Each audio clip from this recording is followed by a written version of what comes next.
Ethan, your father and I need to talk to you about the marriage arrangement we made for you years ago. You're almost fully recovered, and we were wondering, would you be willing to come back to New York and go through with it? His mother's voice was hesitant over the phone. If you're still against it, I can talk to your father again. We could try to dissolve the contract. In the dim room, the only sound was silence. Just as his mother was about to assume this attempt had failed like all the others, he spoke. I'll do it. I'll come back and get married. A stunned pause on the other end of the line. You will. Ethan's voice was placid. Yes. I just need a little time to wrap things up here in Santa Monica. I'll be back within 2 weeks. Mom, you and Dad can start preparing for the wedding. After a few more brief pleasantries, he hung up. The moment the call ended, the thunderous beat of music from downstairs surged into the room. Faintly, he could make out the strains of someone singing Happy Birthday. It was the party Ava and Chloe were throwing for Leo. A soft knock came at the door. Leo, holding a slice of Black Forest cake, peeked his head in with a smile. His handsome, boyish face, smudged with a few streaks of frosting, looked almost innocent. He fluttered his eyelashes.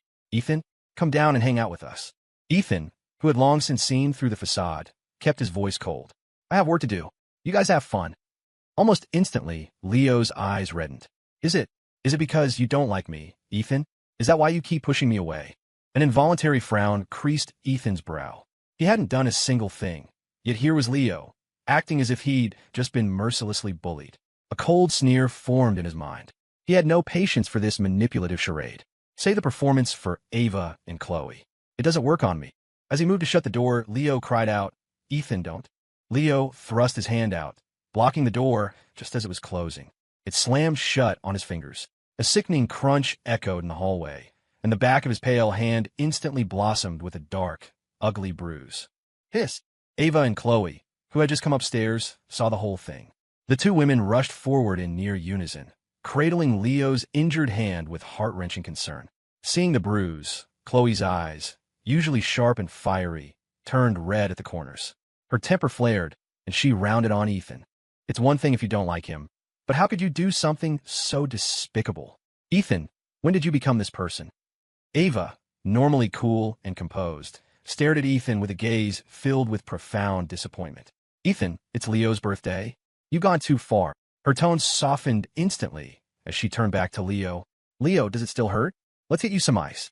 As Ava led Leo away, Chloe followed, frantically trying to soothe him. Leo, don't be sad. That new sports car I just got, it's yours. After the party, I'll take you for a spin. A drive always makes you feel better. Coddled between the two women, Leo's expression finally brightened. Thank you, Ava. He then turned to Chloe, his eyes still shimmering with unshed tears. Chloe, please don't race anymore. It's so dangerous. I'd worry about you. Seeing him finally smile, Chloe didn't hesitate. Okay, anything for you. As long as you're happy, whatever you say goes. Watching them descend the stairs, Ethan stood in the doorway, feeling a sense of dizzying unreality, like he was trapped in a bad dream. He could remember a time, not so long ago, when he was the one standing between Ava and Chloe. He had been a sickly child, his frail health compounded by severe asthma. The damp, rainy climate of New York was a constant trigger, so at 5 years old, his parents had sent him to live in the year-round spring of Santa Monica, under the care of his aunt, a doctor. That was when he met Ava and Chloe, who lived in the houses on either side of his aunt's. They were inseparable, the three of them growing up as childhood friends. From the moment they met, the girls were constantly by his side. In elementary school, they'd buy him breakfast, tear up any love letters he received from other girls, and jealously guard him from anyone who got too close. As they grew up, one became a renowned CEO who inherited her family's empire, and the other an internationally famous race car driver. Despite their demanding careers, they bought the houses on either side of his, knocked down the connecting walls, and moved in with him, insisting on cooking for him every night. When his health finally stabilized and his family started urging him to return to New York, they had both stood before him, eyes red, begging him not to leave. They'd sworn that if he went, they would drop everything and follow him. Wherever Ethan is, that's where we'll be, they always said. It was because of them, and only them, that he had delayed his return to New York for so long. But everything changed a month ago when Leo appeared. Leo was an intern Ethan was mentoring at his design firm. On his first day, he'd shyly refused to join the group for lunch, a pattern that continued until Ethan found him in a corner, quietly eating a cup of instant ramen. When asked, Leo explained he'd come from a poor, rural town, having earned a scholarship to the big city, and was saving every penny he could. Ethan, the privileged son of the wealthy Song family, had never encountered such hardship. His heart went out to the younger man, and he began looking out for him, occasionally inviting him to dinner with Ava and Chloe. And that's how Leo met them. Ava, with her cool demeanor, had never been one for loud, chaotic parties. Yet, for Leo, she made an exception.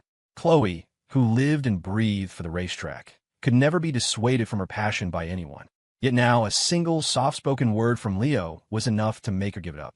Scenes like this had played out countless times over the past month. Before, Ava and Chloe had never hidden their feelings for Ethan.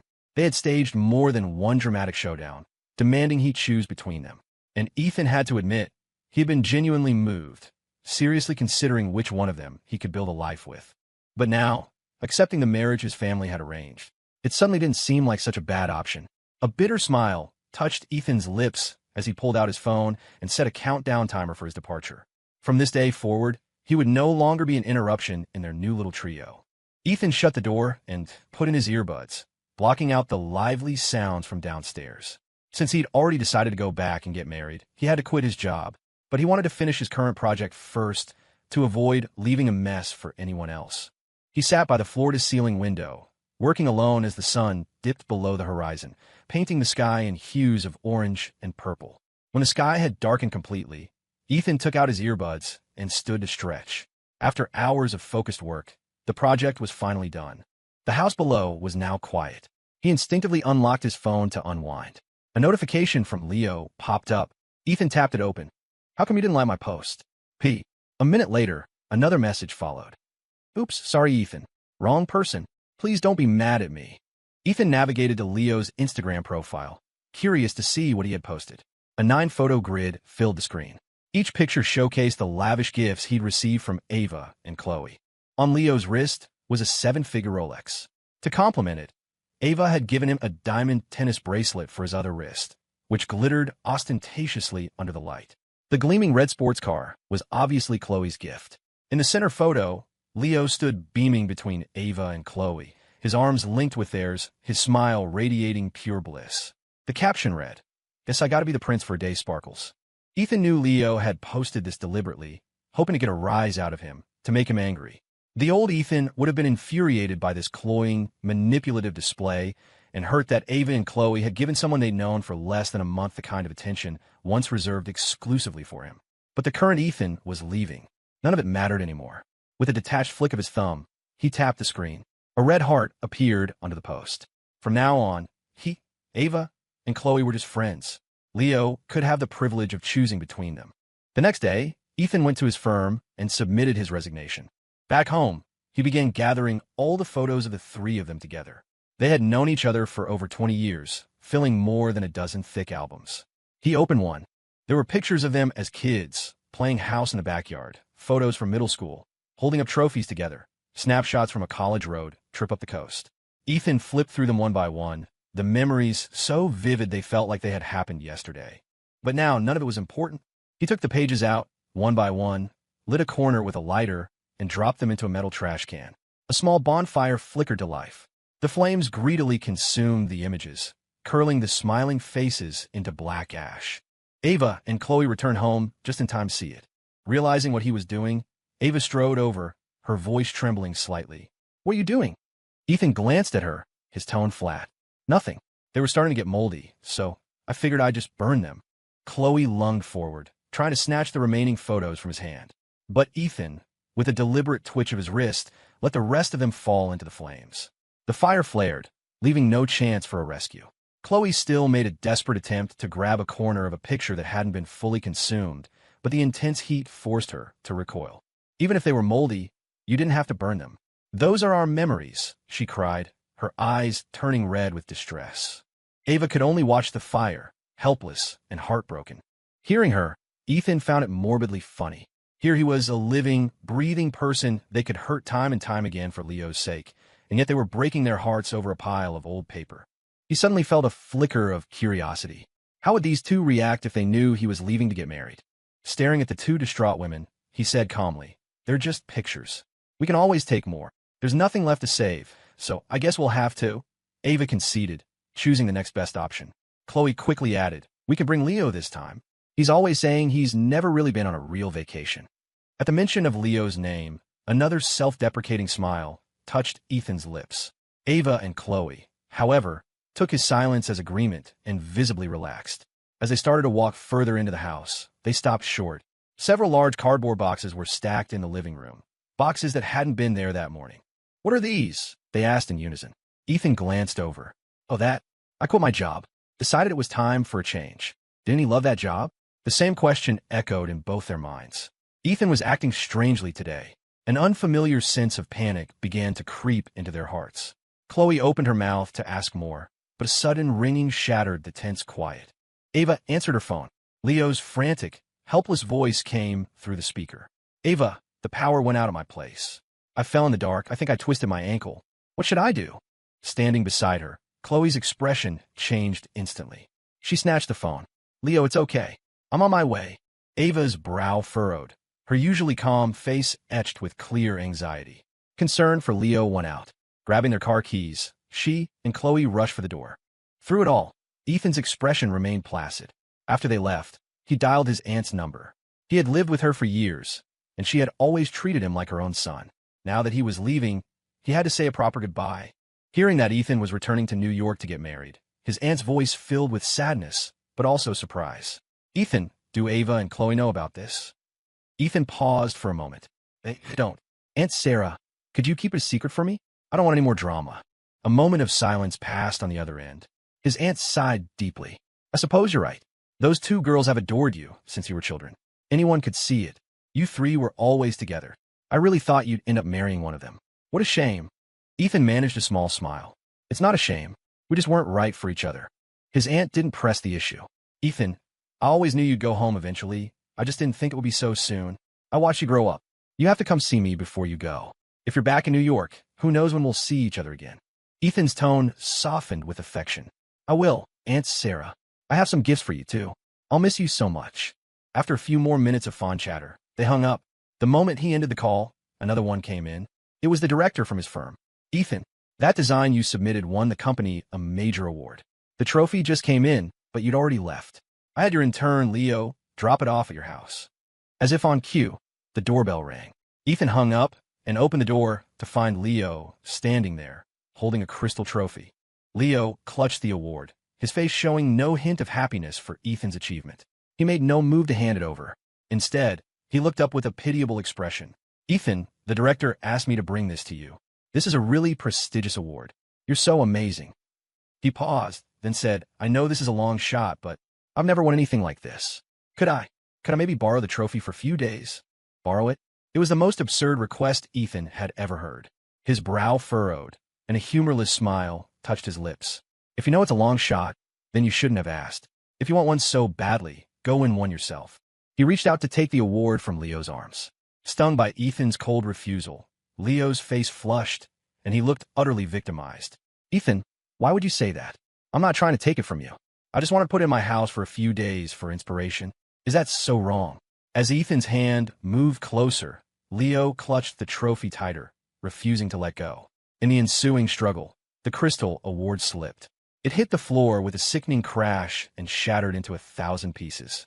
Just then, Ava and Chloe walked up the path. Seeing the scene, they rushed forward. "Leo!" They flanked him, their faces masks of panic, carefully checking him for any injuries.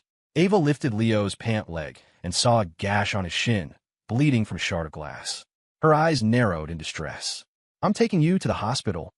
Ignoring Leo's protests, she forcefully helped him up and led him toward her car. Chloe stared at the glittering debris on the ground, her face dark with anger. She turned on Ethan. "You have everything, Ethan.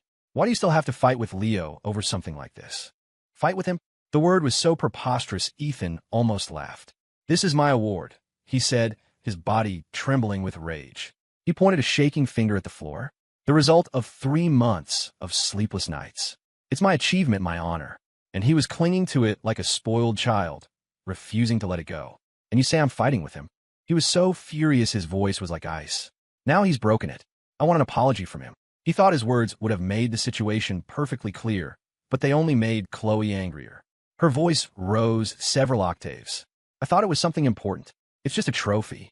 You can win as many as you want. How can that possibly compare to Leo? You got him hurt. I think you're the one who should be apologizing to him." Without waiting for a response, Chloe hurried after Ava to help take care of Leo. Ethan stared at the wreckage on the floor, stunned. Chloe's words echoed in his mind. "You should apologize to Leo? The victim should apologize to the perpetrator. Chloe, you've really outdone yourself." A sharp pain lanced through his own heart. A moment later, a dull ache registered in his leg. He looked down and saw for the first time that his own calf had been sliced open by a piece of a shattered trophy. The wound was long and deep, bleeding freely, far worse than Leo's minor scratch. Gritting his teeth against the pain, Ethan cleaned up the broken crystal before turning to limp back inside and tend his own injury. That evening, he received a message from his mother. She had sent photos of more than a dozen different tuxedo options, asking him to pick his favorite. He looked through them all before calling her. They had only spoken for a minute when his mother picked up on the exhaustion in his voice. "What happened, sweetheart?" The day's injustice rose in his throat like bile, but he swallowed it down and changed the subject. "Mom, I should be able to wrap everything up here in about a week. How are the wedding preparations coming along?" Just then, Ava and Chloe came home. They caught the last two words of his sentence. "Wedding?" they asked in unison. "What wedding?" The phone in Ethan's hand was somehow already disconnected. He took a moment to compose himself before turning to them. "A friend of mine is getting married." "Why? You want to come?" Ava and Chloe had grown so cold to him lately. Once he was back in New York, they would never see each other again. They wouldn't even be friends. There was no point in telling them the truth. Hearing his explanation, Ava and Chloe exchanged a look, a flicker of something unreadable in their eyes. But they didn't press it. "No, I'm too busy with work," Ava said dismissively, still clearly angry about what had happened to Leo. She picked up a file and disappeared into her study. Chloe's face was a stony mask. "You hurt Leo today. You'd better go apologize to him. Otherwise, I have zero interest in going to some wedding with you." With that, she stalked off to her room. Ethan let out a humorless laugh, saying nothing. The next morning, Ethan woke early to make breakfast. As he walked into the living room, he was met with an overwhelming sight. More than a dozen vases, all overflowing with fresh flowers, their potent fragrance filling the air. Pollen, thick and suffocating, drifted towards him on the breeze. Ethan's face went white. His breathing grew rapid and shallow. He was having an asthma attack. He was severely allergic to pollen. He gasped desperately, his chest heaving, dark spots dancing in his vision. The air he sucked in felt thinner and thinner, his lungs burning. Inhaler. Forcing his trembling legs to move, he stumbled toward the medicine cabinet, his memory guiding him. His hands fumbled blindly, his strength failing. He accidentally knocked several of the vases off a nearby shelf. Crash! The vases shattered on the floor, spilling water and flowers everywhere. Hearing the noise, Ava and Chloe rushed out of their rooms. They saw the mess on the floor, and their faces contorted with fury, completely missing Ethan's desperate state. "What are you doing?" Ethan had just managed to get his hands on his inhaler and had no energy to answer them. But Chloe, her expression frantic, rushed past him and shoved him aside. She knelt, trying to salvage the flowers from the floor. Ugh, already weak. Ethan was sent sprawling by the hard push. His knee slammed into the corner of a cabinet, the impact scraping off a layer of skin and leaving a raw, swelling bruise. Clutching the inhaler, his hands shaking uncontrollably, he finally managed to get the cap off and find the nozzle. It was a lifeline. He took a deep, shuddering puff, then another before staggering to a corner of the room, away from the pollen. The medicine hit his raw, constricted airways, bringing a small measure of relief. He had barely managed to cheat death, but when he looked up, Ava and Chloe were still preoccupied with cleaning up the flowers and broken glass. As soon as Ethan had recovered enough to breathe, he leaned against the wall, cupping his hand over his face to block any more pollen. Before he could even catch his breath, Ava's accusatory voice cut through the air. "Are you really this obsessed with targeting Leo? He brings us these flowers as a gift, and you immediately smash them?" Chloe's furious voice followed. "Ethan, I'm starting to think you're losing your mind. When did you become like this?" Hearing them, Ethan's entire body trembled with a rage so profound he felt speechless. 1,000 angry rebuttals died on his tongue. All that came out was a raw, red-eyed shout. "I've changed. Have I changed, or have you?" His voice was weak, lacking any force, but the words hit Ava and Chloe like a thunderclap. "I have asthma. I'm allergic to pollen. Did you two forget that?" They were the ones who used to be the most frantic about his health. Every time he'd had an attack, they would be the first to panic, climbing out of their classroom windows and skipping school to rush to his side, staying by his bed, fetching him water, refusing to leave. And now, they had forgotten something so fundamental. A flicker of guilt crossed Ava's face. After a moment, her cool expression softened with a hint of apology. Sorry. Chloe's sharp brow furrowed. The memory of Ethan's past attacks, of the agony he went through, flashed in her mind. She took a tentative step forward. Are you okay? I'm sorry. Leo picked these himself from the wild. He put so much heart into it. That's why I was so upset. Ethan said nothing. Seeing that he had used his inhaler and his color was returning to normal, Ava and Chloe quickly gathered up the flowers and took them outside. For the next several days, neither of them came home. The lights in their wings of the house remained dark. Ethan didn't care. He was busy packing his own things. When most of his luggage was ready, he took a moment to look around the sprawling house. He had bought the central part first. Then, to be closer to him, Ava and Chloe had bought the adjacent properties, and they'd knocked down the walls to create the massive, unified home they now shared. Only a third of it was legally his. Selling it was going to be complicated. A few days later, Ava and Chloe finally returned, just as a real estate agent was meeting with Ethan. Seeing a stranger in the house, Ava's face instantly chilled. Who are you, and what are you doing here? Faced with two intimidating women, the young agent stammered. Good afternoon, ma'am. I'm from the real estate agency. The owner of this property contacted us about selling the house. Selling the house. Ava and Chloe looked at each other, shock registering on both their faces. Their expressions hardened as they were about to kick the man out, but then Ethan came down the stairs. It was me, he said. I'm selling it. I was just about to talk to you both about it. His words hit them like a physical blow. Their hearts seized. Why would you sell? They asked in unison. We're perfectly happy here. Chloe, connecting the dots to the flower incident, asked bluntly, Are you still angry about what happened the other day? She was clearly panicked, offering a rare apology. We didn't mean to forget about your allergy. Do you have to be this extreme? Ethan calmly shook his head. It has nothing to do with that. It has everything to do with you. I don't want any part of this anymore. But he didn't say that aloud. Instead, he offered, I quit my job. I'll be working somewhere else, so it doesn't make sense to live here anymore. Besides, we've lived together for years. We don't need to be attached at the hip forever. Ava's face was grim. She refused to back down. If it's about work, Chloe and I can drive you. That's not a problem. And you said it yourself. We've lived together for years. We're used to it. Why would we separate now? Yeah, Ava and I are here for you. We can even get a driver. I don't agree to this, Chloe added, her arms crossed. Seeing that he couldn't convince them, Ethan rubbed his temples, baffled by their insistence. He decided to play his trump card. Fine. In that case, let's sell this place and buy something even bigger. Then we can have Leo move in with us. At the mention of Leo's name, both of their eyes lit up. They hesitated. Chloe was the first to cave. Well, if that's the plan, I guess it's not out of the question. Only Ava, ever the strategist, watched him with a complex, searching look in her eyes. You'd be willing to have Leo live with us. For some reason, she felt like something was off, that things weren't as simple as they seemed. Before she could think it through, Ethan let out a small laugh. Of course. Why wouldn't I be? We're all friends. He made a snap decision. So that's settled. We sell this house and find a new one. With that, Ava and Chloe fell silent, their objections gone. With the house situation finally resolved, a wave of relief washed over Ethan. A huge weight had lifted from his shoulders. While signing the papers, he noticed that the closing date for the property transfer was the same day he was scheduled to leave. Perfect. It would save him the trouble of explaining anything to Ava and Chloe. The moment his signature dried on the contract, he felt a profound sense of freedom. Soon, it would all be over. There was only one last thing to do. He went to a high-end department store, carefully selected a massage chair and a pair of jade bangles, and drove to his aunt's house. The moment he walked in, Aunt Sarah pulled him into a tight hug. Oh, Ethan, I'm going to miss you so much. You've been in Santa Monica for so long.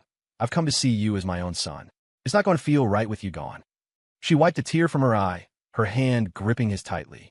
Ethan felt a lump form in his own throat. He forced a smile to reassure her. I'll miss you too, Aunt Sarah, but we're family. Flights and trains are easy. We'll see each other for the holidays. Aunt Sarah, knowing he was right, gradually composed herself and pushed him down onto the sofa. You sit right there. I knew you were leaving, so I took a few days off work. You're staying with me for a few days, and I'm going to cook all your favorite foods. She gave him no room to refuse, bustling into the kitchen.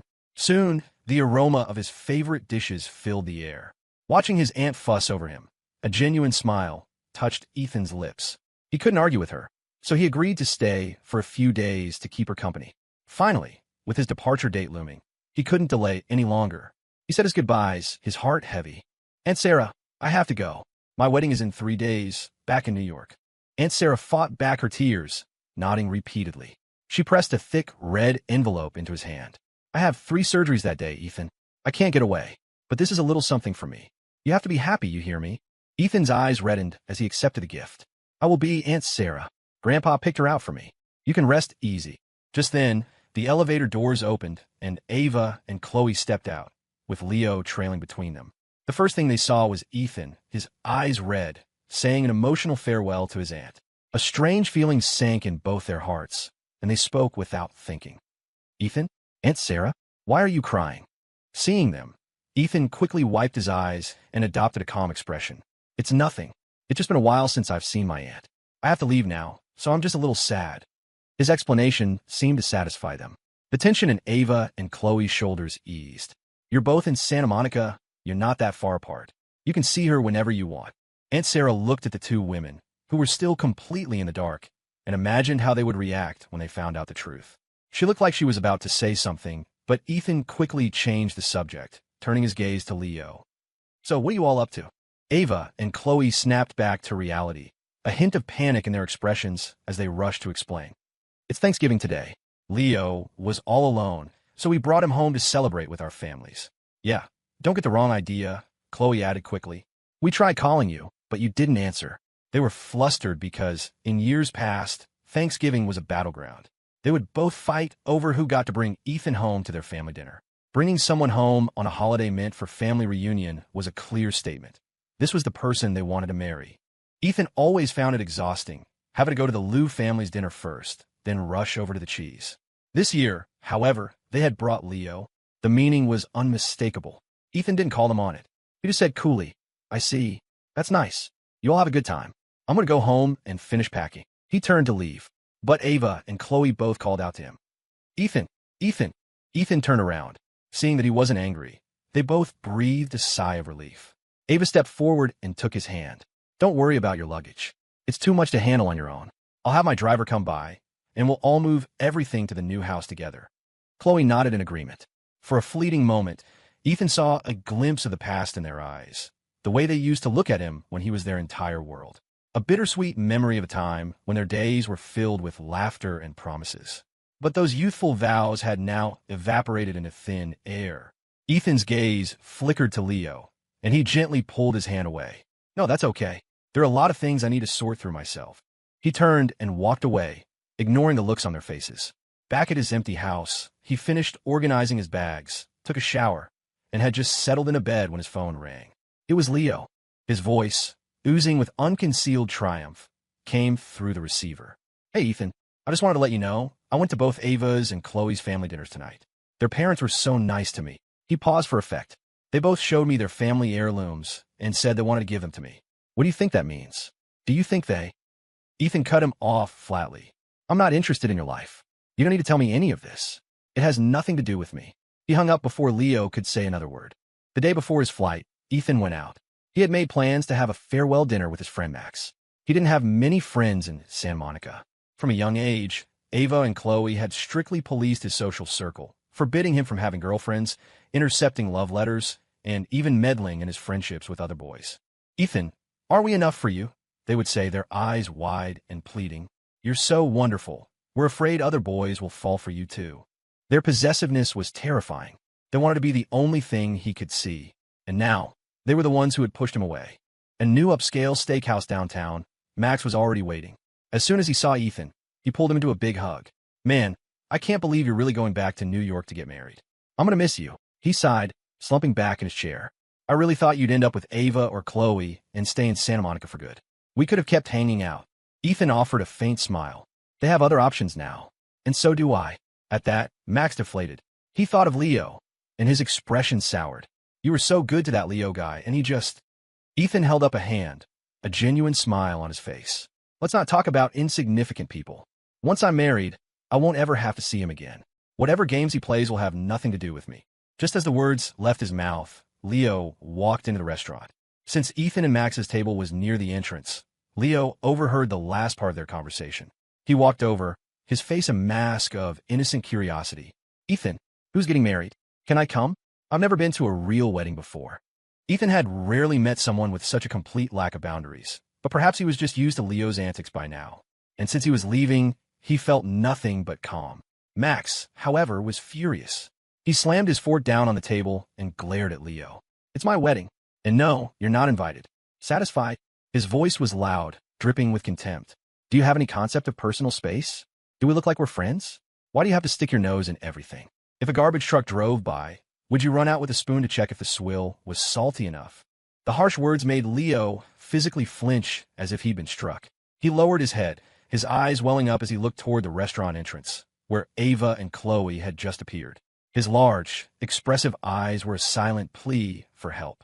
Ava, not knowing what had transpired, saw only Leo's wounded expression. Her face hardened, and she immediately pulled him into a protective embrace. I'm here. If you want to go to a wedding, you could go to any wedding you want. Chloe rushed to his other side. Me too. Forget a wedding. If you wanted a star, I'd climb a ladder to heaven and pick you a fresh one. Don't pay any attention to irrelevant people. Flanked by the two women, Leo's tears gave way to a triumphant smile. With that, Ava and Chloe led Leo to the table right next to Ethan's. Both women fussed over him, filling his plate with food, their eyes soft with adoration. Across the small space, Max was so angry he stabbed his steak until it was shredded, but Ethan remained as serene as a calm lake. Seeing his friend's composure, Max swallowed his anger and said nothing more. After dinner, the two friends said their goodbyes. Ethan returned to the empty house. That night, Ava and Chloe didn't come home again. Ethan didn't care. He was busy with his final packing. The next morning, he heard footsteps outside his room and knew they were back. They would have to be. Today was the day they were all supposed to move into the new house. What they didn't know was that their new house and their future would not include him. The noise outside grew louder as movers began their work. Ethan ignored it. After checking his suitcases one last time, his mother called. He answered, and her warm voice filled the line. Ethan, what time does your flight land? We'll be at the airport to pick you up. Ethan pulled up his ticket information on his phone. I should be there around 7 tonight. Just then, his bedroom door pushed open. He glanced over and saw Ava and Chloe standing in the doorway. Chloe asked casually, Who are you talking to? No one important, Ethan said coolly, ending the call. His chilly tone caught them off guard. Ever since Leo had shown up, Ethan had seemed so distant. Ava, who normally wouldn't have bothered to explain herself, felt a growing sense of panic as she recalled Ethan's recent strange behavior. Ethan, she began, Leo is different from you. He didn't have a good childhood. His family is poor. That's why I feel a need to help him. It's nothing more than that. Chloe jumped in. Yeah, we just feel sorry for him. Besides, you were the one who introduced him to us in the first place. How can you be jealous of him? Ethan's expression was unreadable. Why are you telling me this? Because you care, they said in unison. They had grown up together. They knew him so well that they could finish his sentences, could anticipate his needs before he even voiced them. How could they not sense that he cared? And yet, lately, he had become a complete enigma.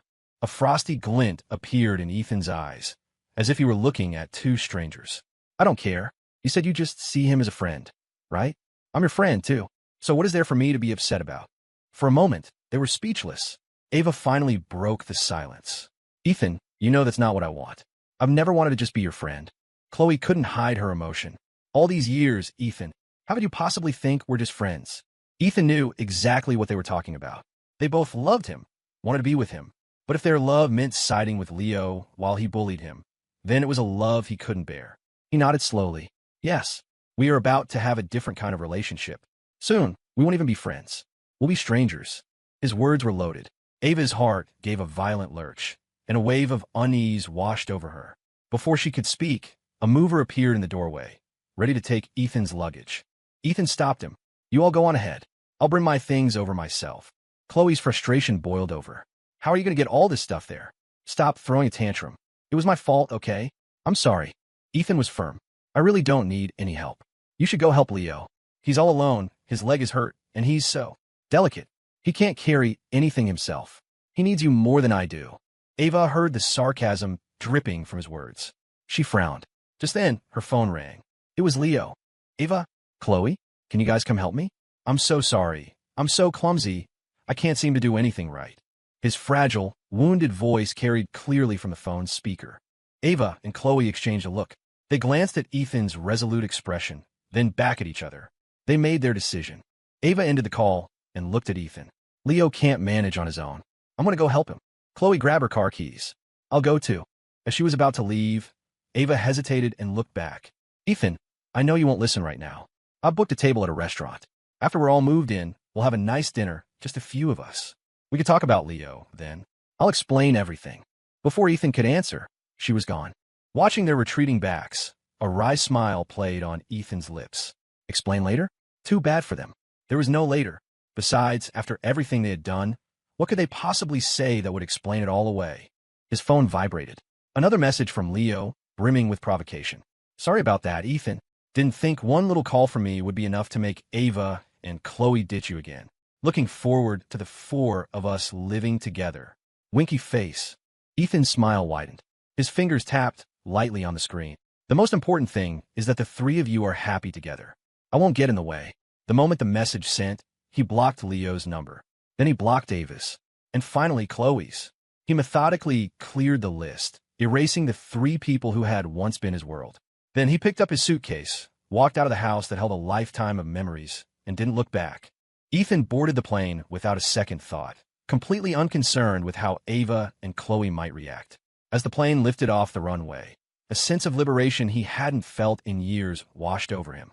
Meanwhile, back in Santa Monica, the atmosphere in the new Palisades Point house was suffocatingly tense. 3 hours had passed. Ava and Chloe had arrived at the sprawling villa with Leo, but there was still no sign of Ethan. Only their luggage sat in the cavernous entry hall. Ethan's was nowhere to be found. A sharp, unfamiliar panic gripped Ava. She felt as if something irreversible was happening. Chloe sat on a plush sofa, her face unusually pale. Leo, knowing exactly what was going on, remained silent. He was the first to break the tension. Maybe Ethan is still packing. Why don't we have the workers start arranging our things? We have that dinner reservation tonight, right? Ethan would never forget that. Ava nodded, but the gnawing anxiety in her gut wouldn't subside. She remained frozen, even as every instinct screamed at her to go find him. Chloe stared at her phone. The screen showed a long list of unanswered calls to Ethan, a mirror image of the one on Ava's phone. She couldn't sit still any longer. She snatched her jacket from a nearby chair and strode towards the door. Something might have happened to Ethan. She threw over her shoulder. I'm going back to the old house to check. Ava couldn't stay either. Sorry, Leo, she said, her voice strained. I'm going too. Make yourself at home. I'll be back soon. Ava, Chloe. Leo called after them, but they didn't turn around. The old house was empty, stripped bare. They drove their luxury cars all over Santa Monica, searching every place they could think of, but found no trace of him. Defeated, they both ended up back at the now-vacant house. Ava's heart hammered against her ribs. She pulled out her phone and called her assistant. Mr. Zhang, I need to find out where Ethan's song is. Now. A few minutes later, Mr. Zhang called back. Ms. Liu, Mr. Song was on a flight to New York City today. At this time, he should have already landed.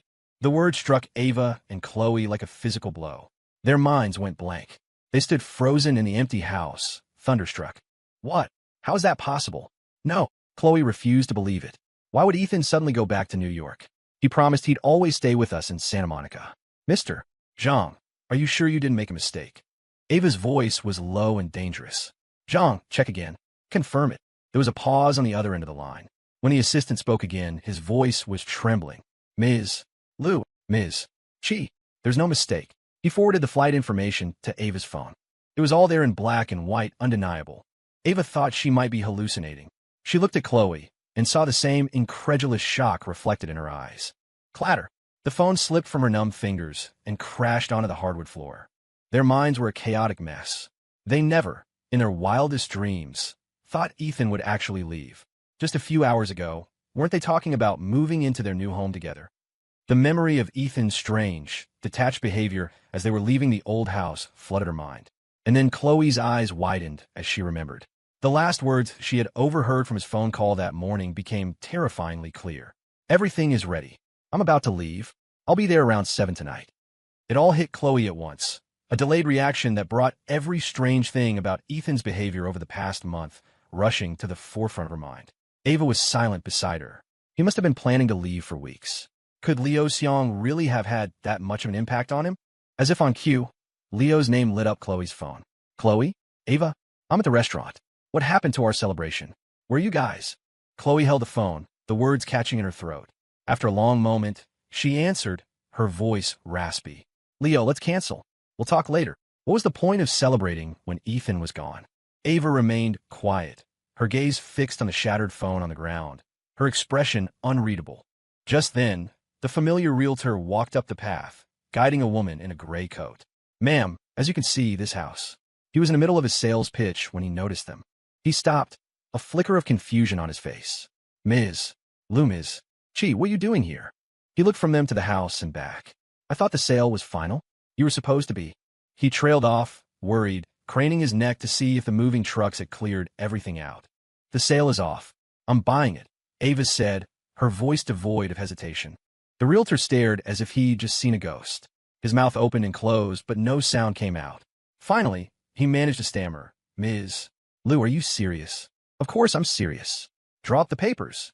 Ava's brow furrowed, her tone unwavering. The words "drop the papers" snapped the realtor out of his daze. A wide grin spread across his face. Yes, of course. Right away. You could just sign right here. Ava gave the contract a cursory glance, confirmed the details, and decisively signed her name. Chloe didn't object. As long as the house didn't fall into a stranger's hands, that was enough. Their friendship was strong enough that living there together would be as simple as just saying the word. The house held too many of their shared memories. If Ethan had moved with them to the Palisades Point house, this place wouldn't have mattered as much. Having him was what was important. But now that he was gone, they couldn't bear to lose the memories, too. They sat on the floor of the empty house until late into the night. It was hollowed out, everything of value moved, everything else hauled away and discarded. Every trace of Ethan was gone. A profound loneliness settled over Ava and Chloe. When Ethan was around, it felt like they had an endless supply of things to say, always finding new ways to make him smile. Now, with just the two of them, the silence was a vast, empty space. They looked at each other, but the desire to speak was gone. Leo's name flashed on Chloe's screen again and again, but she ignored every call. The Palisades Point house felt just as cold and empty as the one they'd left behind. It didn't seem to matter where they were. As the night deepened and the temperature dropped, they couldn't stand it any longer and drove back to the new house. The moment they opened the door, the first thing they saw was Leo, fast asleep on the sofa. The warm, yellow light from the lamps cast a glow that should have been cozy, but neither Ava nor Chloe was in the mood to appreciate it. Why are you still up? Chloe's voice was laced with exhaustion and a clear note of irritation. She didn't have the energy to deal with another person's feelings. Ava walked straight toward her room without a second glance. You should go to bed, she said coldly over her shoulder. Don't wait up for us again. Leo, nestled in the plush sofa, blinked in bewilderment. What has happened? Ava and Chloe had been so warm to him before. Could Ethan's departure really have turned them this cold? He paced back and forth in the hall between their rooms, a new resolve hardening in his mind. Back in his own room, Leo quickly opened his phone and deleted the provocative messages he'd sent to Ethan. It was one thing for Ethan to leave of his own accord. It was another entirely for him to be driven away by Leo. Ava lay in bed, staring at the ceiling, her mind a complete blank. Ethan was gone, but he'd never once told them exactly where his family lived in New York City. The Song family was prominent in New York's high society. Finding them wouldn't be difficult. But he had hidden his plans to leave. Didn't that mean he didn't want them to find him? The thought sent a sharp, stabbing pain through her chest. Chloe couldn't sit still. She dialed Aunt Sarah, needing to know why Ethan had left, why he had vanished without a word. The phone was answered after a few rings. Aunt Sarah was on a night shift, just out of surgery. A young intern held the phone for her while she was still pulling off her gloves. Hello? Chloe, honey, is everything okay? The three of them had grown up together, so Chloe and Ava had always called her Aunt Sarah, just like Ethan did. Aunt Sarah, do you know Ethan's address in New York? Chloe's words tumbled out in a rush. Why did he leave so suddenly? I have to go find him. There was a moment of silence on the other end of the line. You don't know why he left? Aunt Sarah asked, her voice tinged with uncertainty. When he told me, he said you and Ava both knew. In that instant, they both understood. Ethan Heartless. Realizing her mistake, Aunt Sarah, loyal to her nephew, quickly tried to backtrack. Oh, you know, Chloe, my mistake. I must be confused. Ethan just wanted to go see his parents. It's been so many years, and you girls are so busy, he probably just didn't want to bother you. The excuse was flimsy, and it didn't convince Chloe for a second. Is that so? Even though she didn't believe it, Chloe knew she wouldn't get the truth from Aunt Sarah. But the realization that Ethan had hidden this only from them was a bitter pill to swallow. Going home to see his parents? It was a pathetically weak excuse. If that was all it was, why would he have hidden it? Something much bigger had to be happening. Chloe couldn't wait another second. She threw on a jacket and headed for the door. But as she stepped outside, she saw Ava leaning against her car, a small pile of cigarette ash on the pavement by her feet. Seeing Chloe, Ava quickly stubbed out the cigarette. You ready? I bought us tickets for the first flight to New York. We're going to find him. We have a better chance if we go together. Chloe didn't need to think. She nodded, her mind already racing. They jumped into the car, and Chloe floored it, turning the short drive to the airport into a high-speed chase, weaving through traffic as if she were on a racetrack. They arrived at LAX with nothing but the clothes on their backs and a single, frantic thought consuming them. Get to New York and find Ethan. They were terrified that if they were even a moment too late, something irreversible would happen. As their plane took off, the sky was just beginning to lighten with the first blush of dawn. Ava and Chloe were a bundle of raw nerves, unable to find a moment of peace. At that same moment, across the country in New York City, Ethan was also wide awake after a sleepless night. He was already up, getting dressed, a makeup artist dabbing concealer under his eyes. Today was the day he and Lillian Gu were getting their marriage license. He could count on one hand the number of times he'd actually met her. He couldn't believe his arranged marriage was to her. The name Lillian Gu had been a constant refrain from the older generation of the Song family, always held up as the gold standard, the most brilliant of her peers. His own parents had spoken of her with undisguised admiration during their rare phone calls. Ethan's only memory of her was of a little girl who always seemed so serious but had a surprising habit of pinching his cheeks. Still, even if he were marrying a complete stranger, he couldn't stop the nervous tremor in his hands. It was, after all, a first for him. He checked his reflection one last time. The clock struck 9. He rose, took Lillian's offered hand, and they got in the car headed for City Hall. Sensing his tension, Lillian seemed to produce a few pieces of candy from nowhere, pressing them into his palm. If you're nervous, something sweet helps. Her gaze was steady and gentle, her expression resolute. Ethan felt himself getting lost in that calm, his head spinning. He mechanically unwrapped a piece of candy and popped it into his mouth. It melted on his tongue, a wave of sweetness that seemed to seep directly into his heart. Maybe this whole arranged marriage thing wouldn't be so bad after all. The rest of the morning passed in a blur. He felt light, as if he were walking on clouds. He let Lillian lead him into the city clerk's office, guide his hand for the signatures, and position him for the official photo. Seeing how stiff he was, a small smile played on Lillian's lips. The official stamp came down with a thud. 2 freshly issued marriage certificates were placed in their hands. Ethan felt like he was in a dream. The next second, 2 voices shattered the illusion, crying out his name in unison. Ethan! Ethan! Ava and Chloe skidded to a halt in front of him, chests heaving as they gasped for breath. Their eyes locked on the marriage certificates in his hand, the official documents a glaring, painful red against his pale skin. Their vision narrowed until that splash of red was all they could see. Ava's voice was a raw whisper, her face a mask of disbelief. Ethan, you got married. She didn't want to believe it, but there was no denying the sight of Ethan's arm around Lillian's waist or the matching rings on their fingers. Chloe stood frozen, a storm of emotions warring on her face. She finally managed a smile that was more painful than a sob.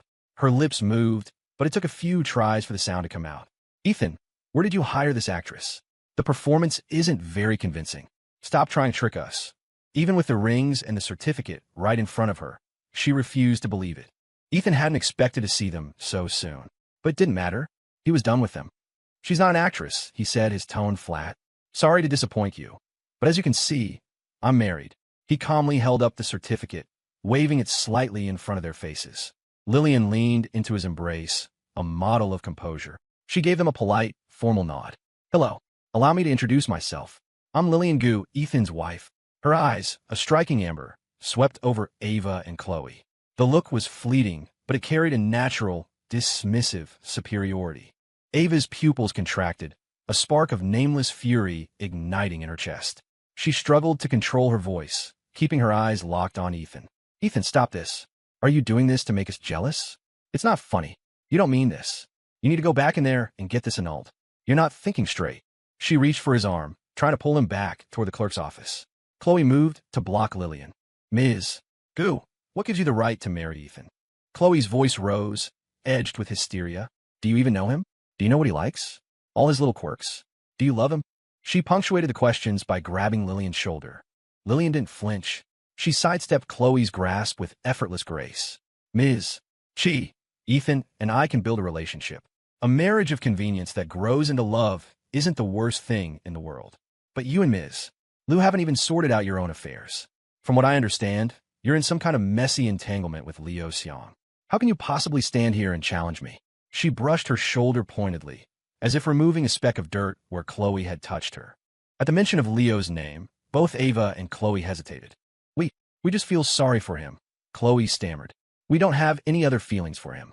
Ethan pulled his arm from Ava's grasp and stepped closer to Lillian. That's enough. Ava, Chloe, he said coldly. You don't have to explain anything to me. His expression was distant, as if he were looking at two strangers. The moment I left Santa Monica, we were done. Whether you like Liu Xiang or not has nothing to do with me. Don't come looking for me again. New York isn't your territory. As he finished speaking, Lillian snapped her fingers. A line of men in matching dark suits materialized from the crowd. Take them away, she commanded. Escort them back to Santa Monica, and make sure they stay there. Her words represented his. Ethan didn't object. He didn't even move. His silence was a resounding endorsement. Chloe stared in disbelief, struggling as the guards took her arms. Her eyes were wide and red with fury. Ethan, you can't go with her. Come back to Santa Monica with us. We'll be good to you. We can go back to how things were, please. No, Ethan said, without a flicker of hesitation. I have my parents and my family here in New York. Santa Monica, I'm tired of it. A strange smile touched Ava's lips before her expression hardened into a cold mask. Ethan, I will make you regret this. You'll come crawling back to us. I wouldn't count on it, Lillian replied smoothly. I won't give you the chance. She gestured with her finger, and the bodyguards efficiently gagged both Ava and Chloe, bound their hands and feet, and bundled them into a waiting helicopter. As they were taken away, Lillian turned to Ethan, a flicker of anxiety in her eyes. Was that too much? Do you think I'm too aggressive? Not gentle at all. She hadn't gotten a foothold in the powerful Gu family by being soft, but she hadn't wanted to show that side of herself to Ethan. Ethan looked at her, and in that moment, the vast distance he'd felt between them seemed to shrink. He smiled and shook his head. Not all. It was the perfect way to handle it.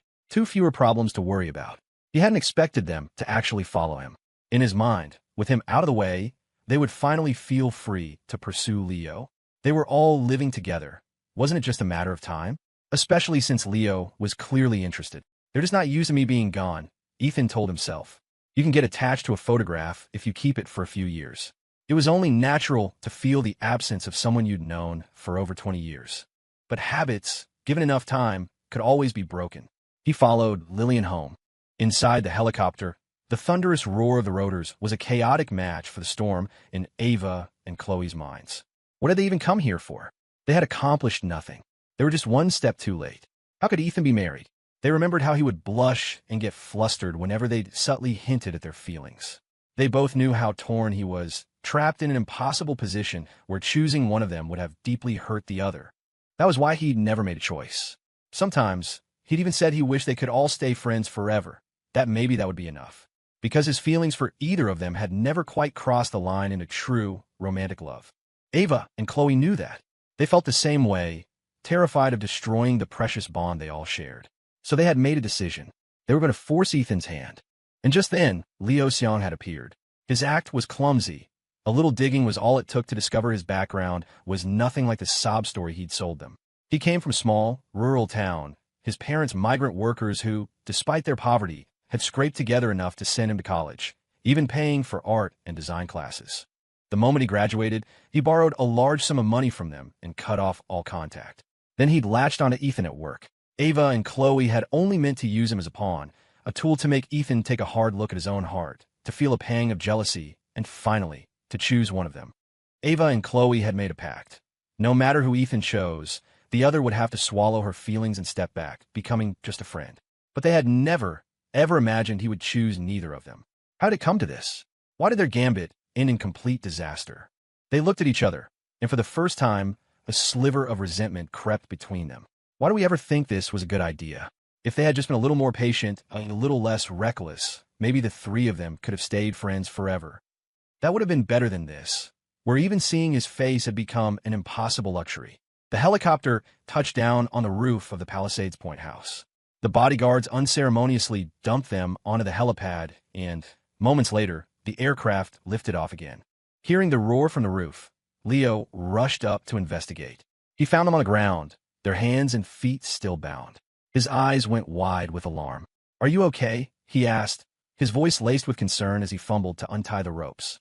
Ava rubbed her bruised wrists, her expression like ice.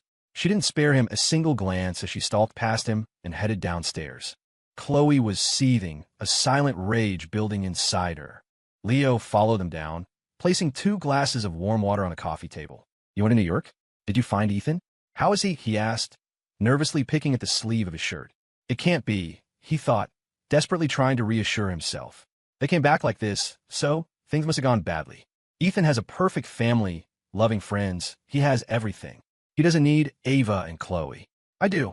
He repeated the words silently, a bitter mantra, while keeping a gentle, concerned smile fixed on his face. His question hung in the air. Ava's eyes narrowed, her gaze suddenly sharp and probing. "What did you just say? We never told you we were going to New York." "How did you know?" she asked, her voice dangerously quiet. "What exactly do you know?" Hearing this, Chloe's face hardened. She grabbed Leo's arm, her grip tightening, each word delivered with crushing weight. "What did you do? Talk. Don't make us find out for ourselves." Her voice dropped to a menacing whisper. "Did you say something? Do something to drive him away?" Leo's heart hammered against his ribs. He fell back on his old tactic, his face crumpling into a picture of wounded innocence. I didn't. His parents are in New York, he told me that. I just assumed that's where he'd be. Why? Is he not there?" But this time his act didn't work. Ava and Chloe were not fools. They had only been willing to believe him before because they were lying to themselves. They had to believe him in order to make their performance for Ethan convincing. That was over now. Chloe's fingers dug into his arm, leaving deep red marks. "Are you still not going to tell the truth?" she threatened, then glanced at Ava. "Ava, I think he needs a little lesson before he'll be honest." Ava's face was a mask of cold fury Chloe had never seen before. She tapped a finger lightly on the table, and her voice was even colder than her expression. "Do you want to keep your job, Leo? Because if you don't want to end up with nothing, right back in that sad little town you crawled out of, you'll start talking." Now, her words were a death sentence, and he knew it. The tears on Leo's face stopped flowing. His hands dropped limply to his sides as he stared at Ava and Chloe in disbelief. He couldn't understand how their attitude toward him had shifted so completely. Before, his slightest hint of distress had sent them into a panic. Now, there was only cold indifference. He could cry until he was dehydrated, and they wouldn't even blink. He couldn't bring himself to confess to provoking Ethan, to all the little traps he'd laid. He kept his mouth shut, praying desperately to Chloe. "Chloe, I didn't do anything, I swear. Please, you have to believe me. Ethan helped me so much. I'm so grateful to him. How could I ever do anything to hurt him?"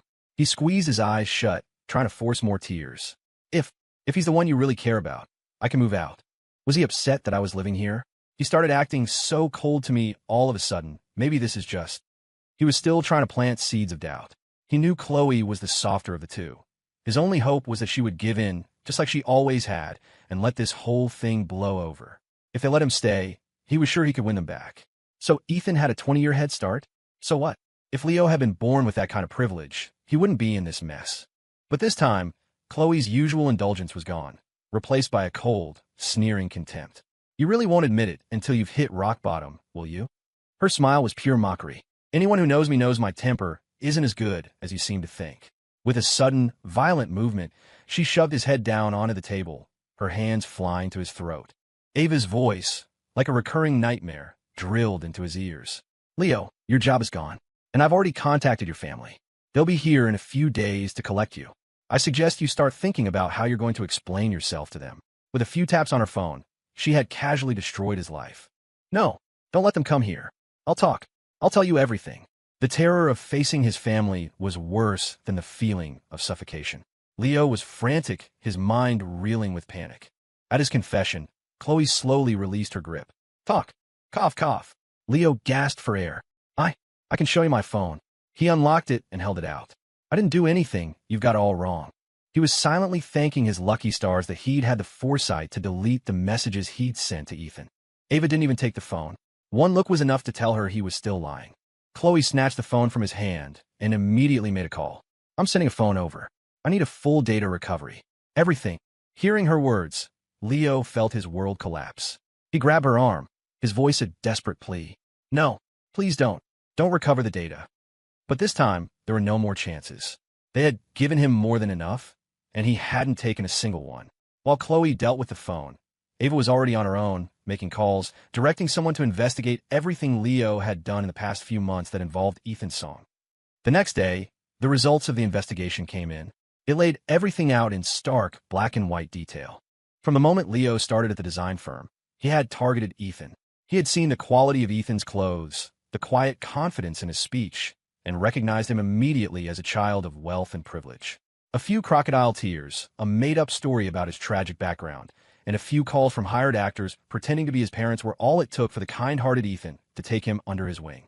It wasn't until Leo was in Ethan's orbit and met Ava and Chloe that he understood the true scale of the wealth he'd stumbled upon. People like Ava Lou, he'd only ever seen on the cover of Forbes. And Chloe Chi was a celebrity in her own right, a famous female race car driver whose posters had once been plastered all over Santa Monica. Jealousy, potent and corrosive, had consumed him.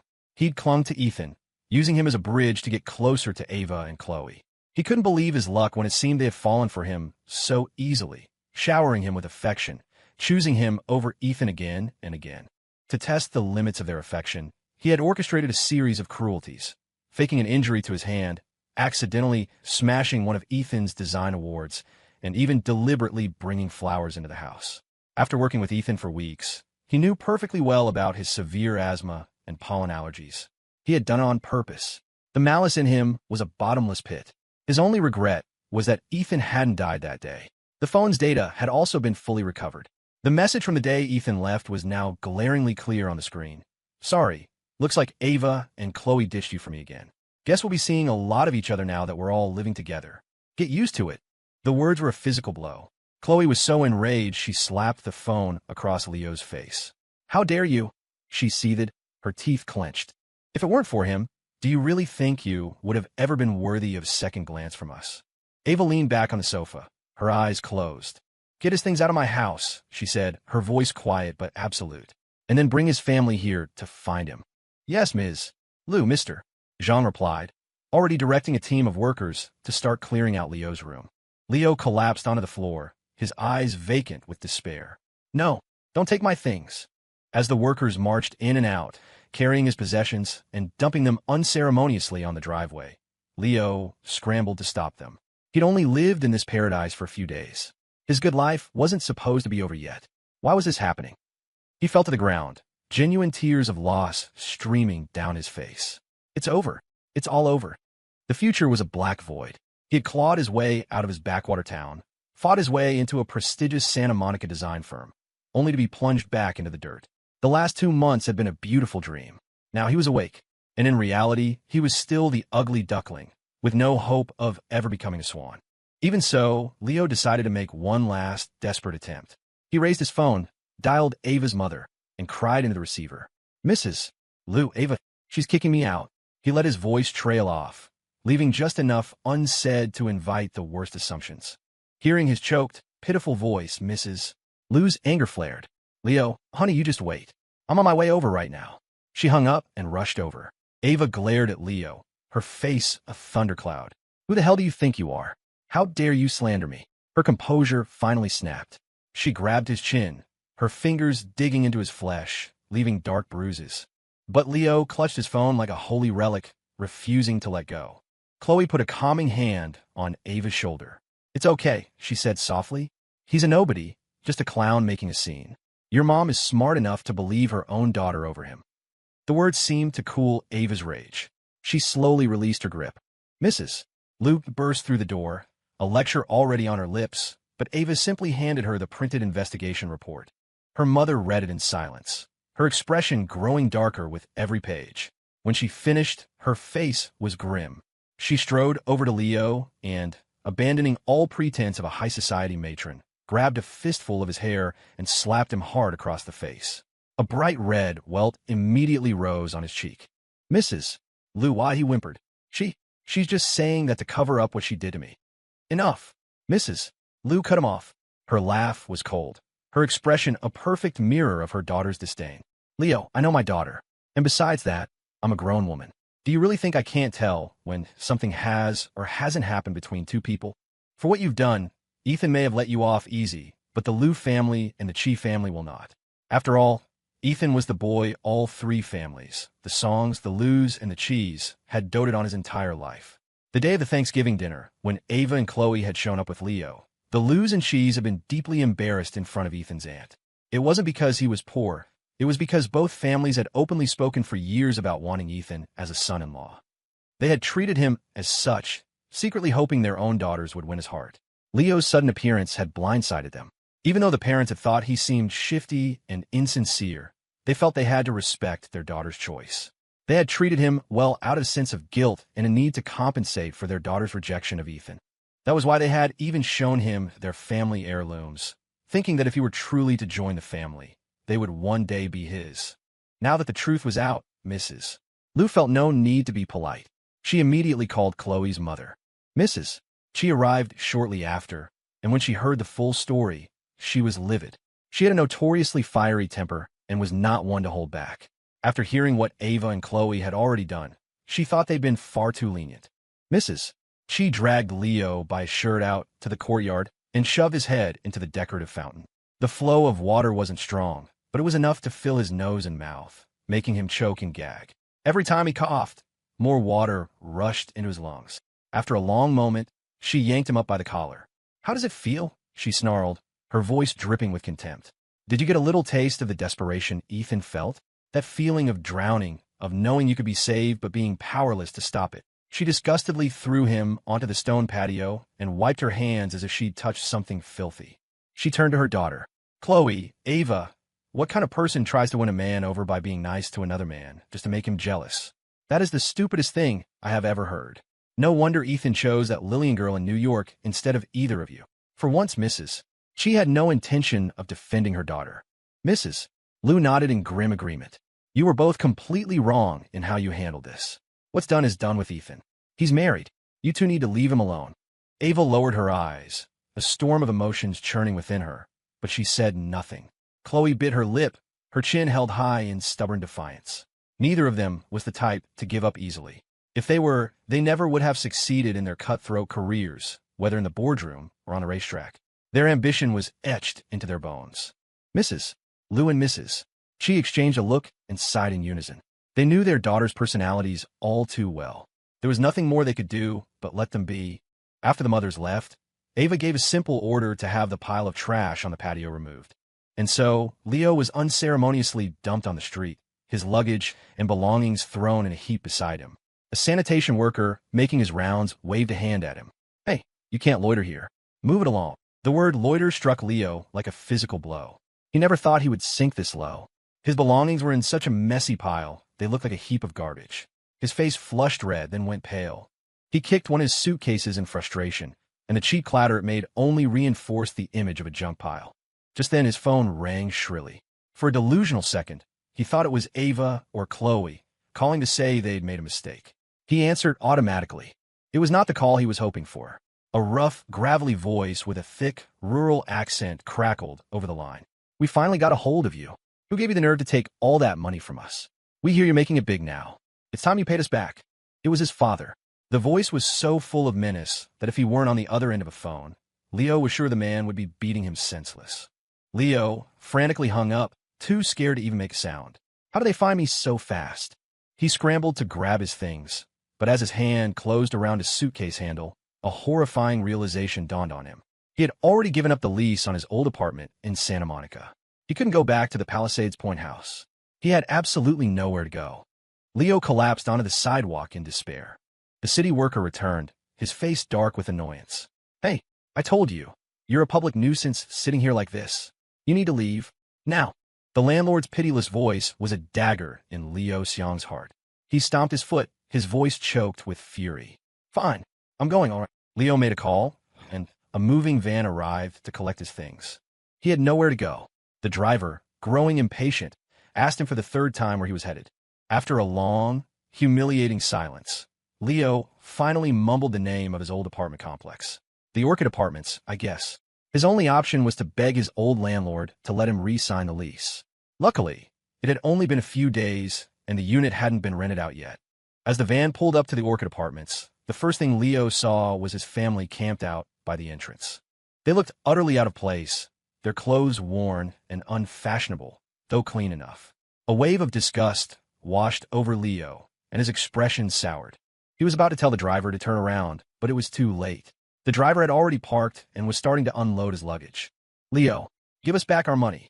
Before he could even get out of the car, his parents swarmed the door. His grandparents, along with his younger brother and a couple of cousins, descended on his luggage like vultures, tearing everything open. They tossed his worthless belongings onto the pavement and greedily stuffed his designer bags and clothes into oversized, cheap duffel bags they brought with them. "Let go. That's my stuff. You can't just take it." His protests were useless against their frantic grabbing. His suitcases were ripped open, their contents scattered across the sidewalk. A crowd of onlookers was starting to form, pointing and whispering. His family, completely shameless, only got louder. "Our son stole the family's life savings," his mother shrieked for all to hear. "What's wrong with us taking a few things back?" As if that weren't enough, when Leo tried to persuade them to go up to the apartment, they threw themselves on the ground, creating a scene. They bossed him around, making him do everything. He cooked for the entire family, cleaned the whole apartment, and washed piles of their dirty clothes. If he refused, they threatened to go out into the complex courtyard and broadcast every shameful secret he had. Humiliated, Leo had no choice but to endure it. But that didn't quench their anger.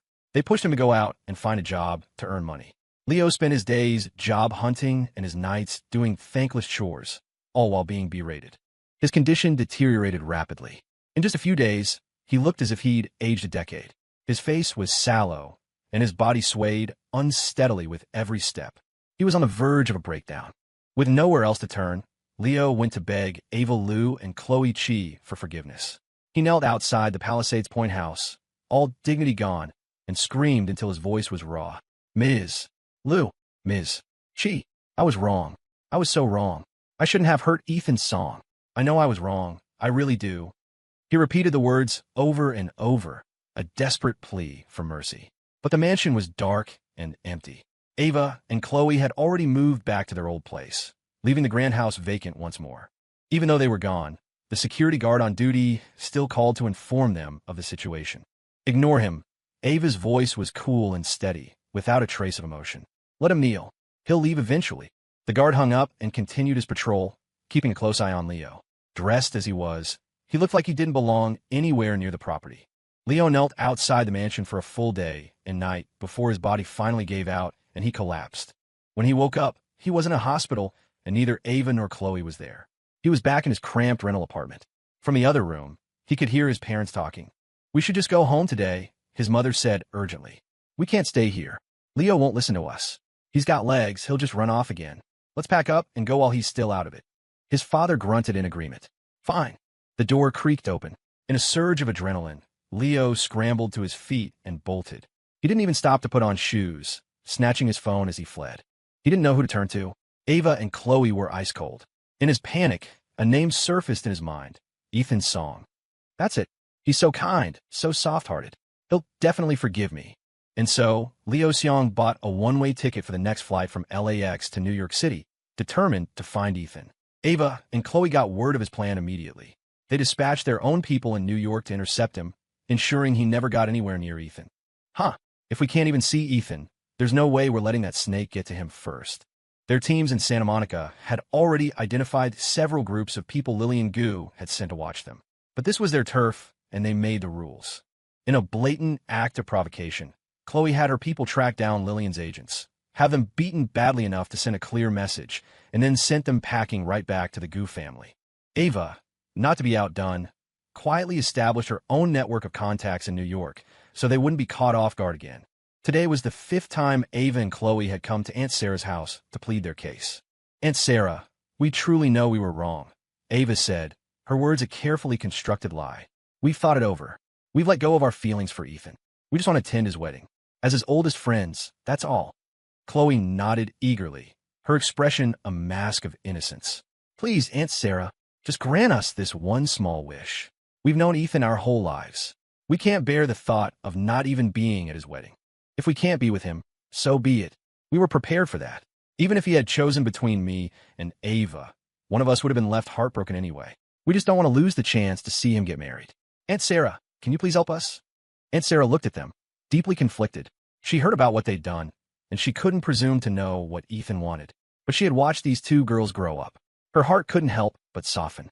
They had come to her so many times now, and even a heart of stone would eventually crack. She let out a long sigh. Oh, you two. All I can do is ask Ethan for you. I can't promise he'll agree. It was the answer they wanted. Ava and Chloe's faces lit up with gratitude. Thank you, Aunt Sarah. Just hearing you say that is enough. Thank you. After they left, Aunt Sarah agonized for a long time before finally composing a text to Ethan. Ethan, honey, Ava and Chloe said they want to come to your wedding. What do you think? Should you let them? Ethan was in the middle of a tuxedo fitting when his phone chimed. He was busy adjusting the hem of his jacket and couldn't check it. Lillian, can you see who that is? He asked, his head still bowed. Nearby, Lillian Gu stood in a sleek, form-fitting white wedding dress. It was simple and elegant, with no cumbersome train, perfectly accentuating her figure. Of course, she said.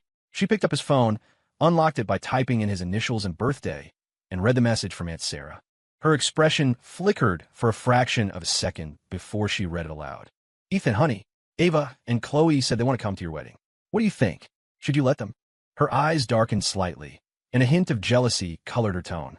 So, Ethan, what do you think? Should we let them come to my wedding? Lillian closed the distance between them, stepping behind him. Waving away the tailor's assistant, she began to personally adjust his cuffs.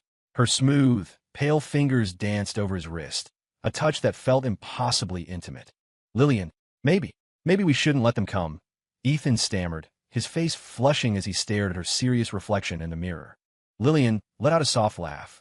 She slipped her arms around his waist from behind, pressing her front against his back. Ethan, trust me. Her voice was a low murmur against his chest. Trust your wife. I can handle them. Even if they come, they won't be able to cause any trouble. His heart hammered in his chest. He could smell the clean scent of her hair, and a few strands tickled his chin. He stared, mesmerized, at their reflection, not noticing when a deep blush spread across his entire face. He didn't register a single word she said after that, just nodded dumbly. MMM. Okay. He felt like he was turning into a cooked shrimp, his heart pounding out of control.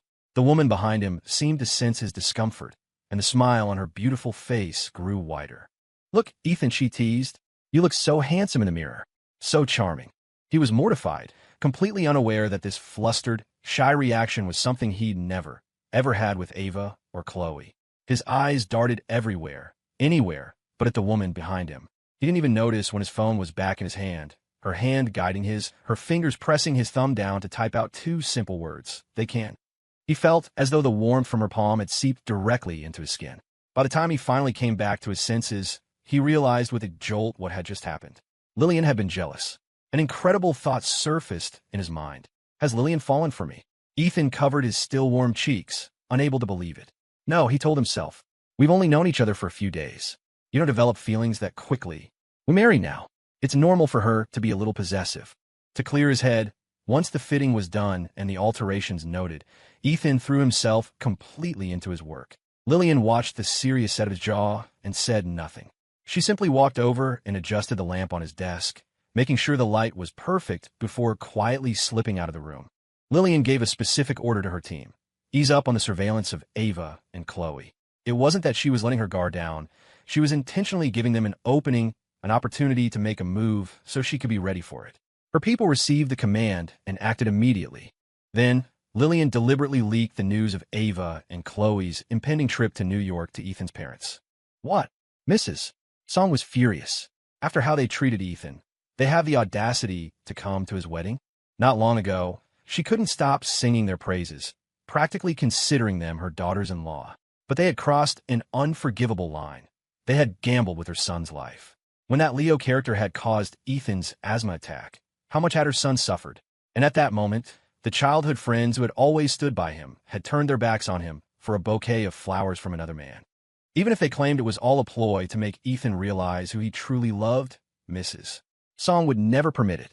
Now, she was only grateful. Grateful that Ethan's grandfather had arranged such a perfect match for him. Compared to Ava and Chloe, Lillian Gu was better by an order of magnitude. At least Lillian's life was uncomplicated, she was devoted to Ethan, and she was a New Yorker. Mrs. Song had known her since she was a girl. She knew her character. Mr. and Mrs. Song immediately let their displeasure with Ava and Chloe be known throughout their social circle. The Song family was one of New York's most prominent, and with their new alliance with the Gu family, their influence was soaring. Eager to stay in their good graces, other powerful families quickly took the hint and aligned themselves. Mr. and Mrs. Song went a step further, explicitly instructing the security at their townhouse not to let the two women anywhere near the property. The moment Ava and Chloe arrived in New York, they were met with the icy indifference of the city's elite. Ethan's number went straight to voicemail. When he tried calling from a different number, he would answer, then immediately block it. Ava managed to get Mr. and Mrs. Song's numbers from Aunt Sarah. She and Chloe divided the task, each calling one of them, hoping to explain what had happened. Mr. Song, this is Ava Liu. I wanted to apologize to you and to Ethan. She never got the rest of the sentence out. The line went dead. Chloe had the same experience. Her call was met with a dial tone. Any subsequent attempts from new numbers were treated the same way. Defeated, Ava and Chloe had no choice but to go directly to the Song family's townhouse, hoping to catch a glimpse of Ethan. They waited outside for nearly a full day, but he never appeared. Finally, as evening fell, a black Rolls-Royce pulled up. Through the tinted side window, Ava saw him.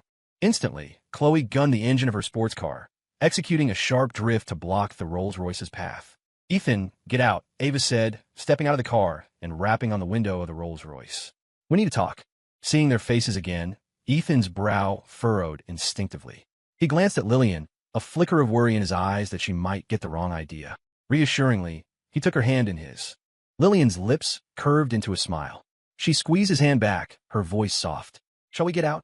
Then, right in front of Ava and Chloe, Ethan opened his door, leaned across, and swept Lillian into his arms, carrying her out of the car. His face was still slightly flushed when he set her feet gently on the pavement. It had been her idea, of course. Ethan and Lillian stood with their fingers intertwined, their gazes wary as they faced Ava and Chloe. That look of guardedness was a knife in Chloe's heart. Ethan, we grew up together. How can you look at me like that? Ethan's frown deepened. He had no interest in this pointless drama. Besides, they were the ones who had chosen to throw away their lifelong friendship, weren't they? He looked at them calmly. You don't need to say any of this to me. I have to get home. If you have something to say it quickly. Chloe opened her mouth to argue, but Ava cut her off.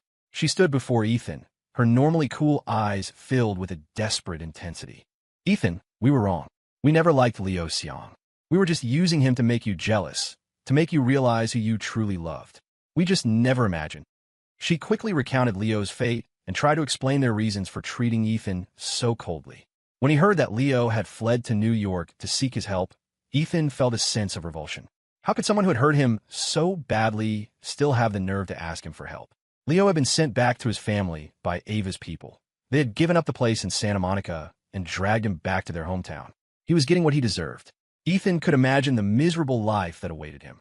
Leo used to cry to him about being poor, and Ethan had helped him however he could. But now, knowing the truth, Ethan felt no pity. But he couldn't accept Ava and Chloe's excuse. He let out a cold, dismissive laugh. Ava, Chloe, stop kidding yourselves. There are a million ways to make me see my own heart. Why did you have to choose the one that would hurt me the most? His eyes bored into them. Can you honestly say that from the moment you met Liu Xiang, you didn't feel a single thing for him? Ava froze, a look of shock and confusion on her face. Chloe looked even more flustered, a flicker of guilt in her eyes. No, of course not, she said, her denial lacking conviction. Lillian stepped in, ruthlessly tearing away their final, flimsy defense. That's enough. Stop deceiving yourselves. If you hadn't neglected Ethan time and time again, Liu Xiang would never have had the chance to hurt him in the first place. I'd wager that by the end, you couldn't even tell if you'd actually developed feelings for him or not. This is nothing but a childish lie. No woman who truly loves a man would use another man to make him jealous. With every word Lillian spoke, the color drained from Ava's and Chloe's faces. Her words struck the very core of their hidden insecurities. They had no rebuttal. Ethan was silent for a long moment before he spoke, his voice heavy with finality. Ava, Chloe, I'm only just realizing it now. I don't think I ever really loved either of you. Maybe there was a spark, an attraction, but it wasn't love. It hadn't reached that point, and you two snuffed it out before it ever had the chance. He said it with a profound sense of release. If you want to come to my wedding, fine. I consent, but I do not want you to ruin it. He looked at them, his expression clear. I'm very happy now. A sharp, searing pain spread through Ava's chest. She shook her head slightly, staring at him, forcing a brittle smile. Ethan, don't be with someone else. We grew up together. I know everything about you. We're meant for each other, she murmured, refusing to accept reality. Chloe's eyes were bloodshot, her hands clenched into tight fists as she lunged, swinging her hand toward Lillian's face. Why her? I don't accept this. Ethan, if you don't want to marry her, I'll help you run away. We can go abroad or back to Santa Monica, anywhere you want. Lillian could have easily dodged the slap. Instead, she tilted her head just slightly, allowing Chloe's hand to graze her cheek. The contact wasn't severe, but left a faint red mark. Oof! Lillian pressed a hand to her cheek, sucking in a sharp breath as if in pain, her features scrunching up. Even then, her beauty was undiminished. Seeing her hurt, Ethan was overcome with concern. He grabbed her hand, trying to pull it away to see the damage. It's okay, I'm not really hurt. It doesn't hurt, Lillian said, forcing a cheerful smile. Her brave face only made Ethan more frantic. Seeing that she wouldn't let him look, his anger turned on Chloe. Chloe, he demanded, his face cold with fury. Why did you hit her? When did you become so impulsive and violent? The accusation was a crushing weight. It nearly drove Chloe mad. She couldn't believe it. Ethan didn't care about a word she'd said. His entire world was Lillian. She knew exactly how much force she'd used, and that she'd barely made contact. To be framed like this was infuriating. I didn't hit her. She's not hurt. Chloe seethed. Ethan, come with me. She's not who you think she is. She reached for Ethan's arm, but he shook her off without hesitation. This is the Song residence. This is my home. I'm not going anywhere with you. I can't believe you'd hurt someone and then refuse to admit it. His tone was colder than she had ever heard it. Ava, Chloe, we're not friends anymore, and you're not welcome at my wedding. It's clear you have no intention of coming in good faith. With that, Ethan took Lillian's hand and strode past the gate into his family's property. Several of the Song family's security guards and bodyguards moved to block Ava and Chloe, giving them no chance to follow. They stood stubbornly outside the gate until late into the night when Mr. and Mrs. Song finally came out to dismiss them. Ava, Chloe, it's time for you to leave. The Song family does not welcome you, Mrs. Song said, her voice firm but laced with pity. And we have no desire to entrust Ethan to people like you. After all, who's to say there won't be another Liu Xiong? You are both exceptional young women, Mr. Song added, his face a stern, silent wall of support. Don't waste your lives fixated on Ethan. Ava's eyes were webbed with broken capillaries. Her usually cool, composed face was etched with exhaustion. Chloe looked no better, all her former fire and confidence extinguished. Seeing their desperate persistence, Mr. and Mrs. Song just shook their heads and had their security escort the two women away. They wanted to prove they could be devoted, but with the precedent Leo had set, no one could ever fully trust them again. Ava and Chloe looked at each other, and in the other's eyes, they saw only their own humiliating defeat. If they gave up now, what did that make the love they had clung to for so many years? What was the point of more than 2 decades of shared history? Could all those years of devotion truly be worthless compared to someone he had known for less than a month? A stubborn fire ignited in Ava and Chloe's eyes. They spoke at the same time, their voices a single, determined thought. Let's work together. After, it's every woman for herself. Almost without needing to communicate, they laid out their plans. Chloe would get her mother and Mrs. Liu to find every last photo of the 3 of them together, artifacts of their shared past. Unfortunately, there weren't many group photos left. Ethan had burned most of them. What they could find were mostly single shots of them as children. Still, it was better than nothing. Ava, meanwhile, would plant moles inside the Gu family or try to buy off their staff. The wedding was in 3 days. They had a lot to prepare. On the other side of the city, Ethan was also on edge. Even though he was determined to cut ties with Ava and Chloe, their relentless attempts to contact him were getting under his skin. He was unconsciously twisting the cuff of Lillian's sleeve into a wrinkled mess. When he finally noticed what he was doing, he stopped. Lillian, he said quietly, is there any way to end this once and for all? I don't want to be bothered anymore. Having made his decision, he had no interest in being dragged back into their drama. Friendship was out of the question. That ship had sailed long ago. The memories of their childhood were enough. A beautiful memory didn't need to be relived until it shattered. Lillian understood exactly what he was feeling. She patted his shoulder reassuringly. Don't worry, I've already prepared everything. After our wedding, they will never appear in front of us again. Ethan forced himself to relax, to trust her. On the day of the wedding, a magnificent ceremony was held on a sprawling green lawn at a private estate. The entire venue was decorated in romantic shades of pink for Ethan and Lillian. Countless handcrafted, woven flowers were arranged in elaborate sculptures. They had been specially made to accommodate Ethan's asthma and pollen allergies, yet they looked astonishingly real. Not a single guest doubted the authenticity of the wedding. That included Ava and Chloe. But as the guests filled the seats, the bride and groom were nowhere to be seen.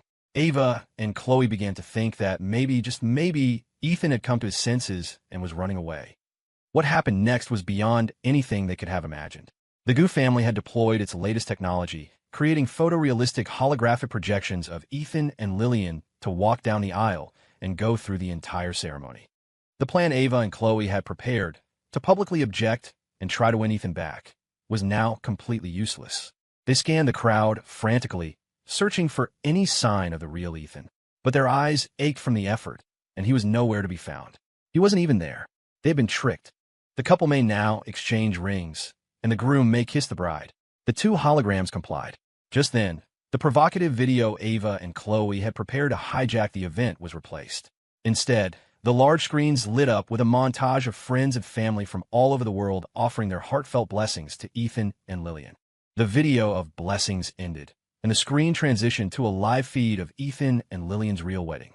At that very moment, they were at the Astor Hall, a historic landmark in the heart of New York, holding a private, traditional ceremony. The gilded, ornate halls were draped in crimson silk.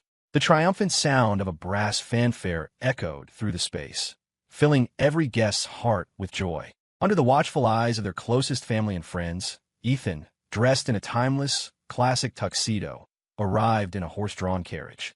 Behind him, a procession of attendants tossed handfuls of custom-minted miniature gold bars and celebratory sweets to an appreciative crowd of onlookers gathered outside the private venue. Simultaneously, back at the estate, the guests at the public ceremony each received their own commemorative gold bars and boxes of confections. The sheer extravagance of the wedding was staggering. Ava and Chloe watched, horrified, as the live feed showed the carriage stopping at the grand entrance of the Astor Hall. Ethan dismounted gracefully, lifted Lillian from the carriage, and carried her, his steps firm and unwavering, into the hall. Ava bit her lip so hard it bled, her eyes burning with rage. Thump! Chloe slammed her fist on the table. She grabbed her jacket and stormed out, not even glancing back at Ava. She sprinted to her sports car and sped off, tires screeching, racing toward the historic venue. She didn't care about anything else anymore. The plan, the sabotage, none of it mattered. All she wanted was to see Ethan. If she couldn't stop him from getting a marriage license, she could still stop the wedding itself. Driving with reckless abandon, Chloe didn't see the truck barreling through the intersection, its driver having lost control. A deafening crash of metal on metal. The side of Chloe's car crumpled like paper, her leg pinned and crushed. In that instant, she felt a terrifying numbness spread through her limb. She couldn't feel her leg at all. Warm blood trickled from her forehead down her cheek. For a terrifying moment, Chloe thought she was going to die. Her first instinct was to call Ethan, but she'd forgotten he had deleted and blocked every one of her numbers. As expected, the call didn't go through. Ava had run out after her, but had been too late to stop Chloe's frantic departure. Even though she herself was nearly consumed by jealousy, Ava fought to keep a grip on her composure. It's just a wedding, she told herself. People get divorced. There are a million ways to get Ethan away from Lillian Gu. Our years of history can't be erased. That alone will be enough to plant seeds of doubt and suspicion in Lillian's mind. She repeated the mantra over and over, but it was useless. On her way to the Astor Hall, she saw the wreckage of Chloe's car. Faced with a choice, Ava finally gave up on crashing the wedding. Chloe's life was more important. They were friends. She couldn't just leave her to die. Ava rushed Chloe to the hospital. By the time Mrs. She arrived, Ethan's wedding was over. In the space of a single day, Ava had become a hollowed-out version of herself. Chloe's life was saved, but her leg was still in surgery. Whether they could save it was uncertain.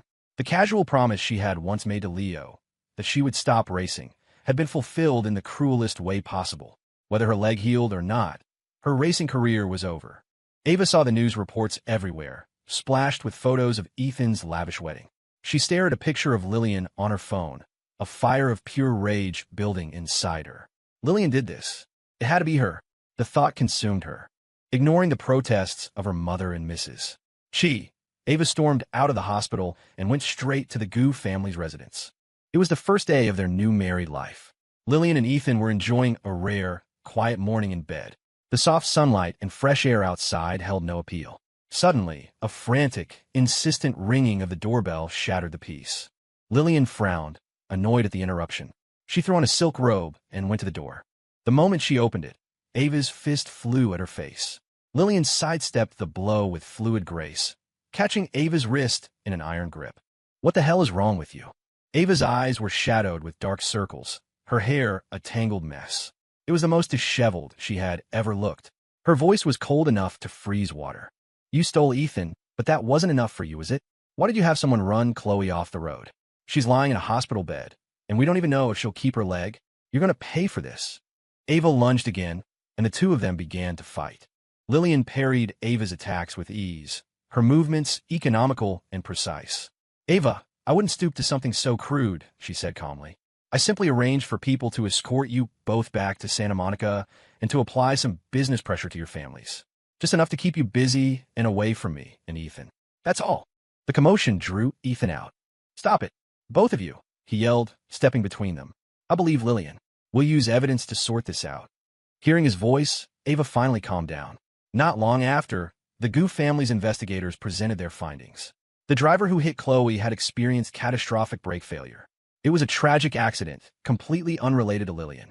And, just as Lillian had said, her people were meant to intercept them during their attempted wedding crash, sedate them, and fly them back to California. The economic assault on the Liu and Chi family businesses in Santa Monica had already begun. Mrs. Liu was calling Ava nonstop, urging her to come home. Chloe, too, had been transferred to a Santa Monica hospital for her recovery. From the moment she decided to marry Ethan, Lillian had been setting up a new corporation in California specifically to compete with Liu Enterprises. With the Song family's existing influence there, the combined power of the two families began to systematically squeeze the Liu and Chi empires. When Chloe woke up and saw her leg trapped in a complex web of casts and braces, she nearly lost her mind. Ava sat by her bed, her voice flat and cold. "Your leg is fine. You'll keep it, but you'll need months of physical therapy and rest. You can forget about ever racing again." Hearing she could never race again was the one thing Chloe couldn't accept. She could have given it up on her own terms, but to have it taken from her like this was unbearable. Months later, after a grueling recovery, Chloe could finally walk normally again. Full of hope, she got into her car. But before she could even turn the key, a cold sweat broke out across her body. The feeling of impending death, the shadow of the crash, washed over her, and she couldn't shake it. She couldn't even drive a normal car, let alone a race car. Heart shattered, Chloe stumbled out of the car, drenched in sweat as if she'd been pulled from a lake, her face pale as a ghost. Ava helped steady her, but said nothing. "Why are you still here with me? What? Have you given up on Ethan?" Ava stared blankly into the distance and let out a long sigh. What else is there to do? During Chloe's recovery, she hadn't stopped trying. She sent letters to Ethan, filled with memories of their shared past, hoping to rekindle something. She never received a single reply. Ethan had been completely open with Lillian about his history with them. There was no room for jealousy or suspicion to take root in a relationship built on such honesty. And besides, Ava had seen it with her own eyes, the way Ethan looked at Lillian. It was a kind of love he had never, ever shown them. Ava had no choice but to give up. What was the point of fighting when she was so clearly defeated? Hearing Ava's words, Chloe felt the last of her own hope drain away. She was a cripple now. If even Ava couldn't win, what chance did she have against Lillian Gu? The two of them silently went their separate ways. Ava threw all her energy into her work, keeping herself too busy to think. Chloe tried again and again to overcome her psychological trauma, but the fear remained. Imperceptibly, they saw each other less and less, until they had nothing left to say. The three of them, once so inseparable, had quietly, irrevocably drifted apart.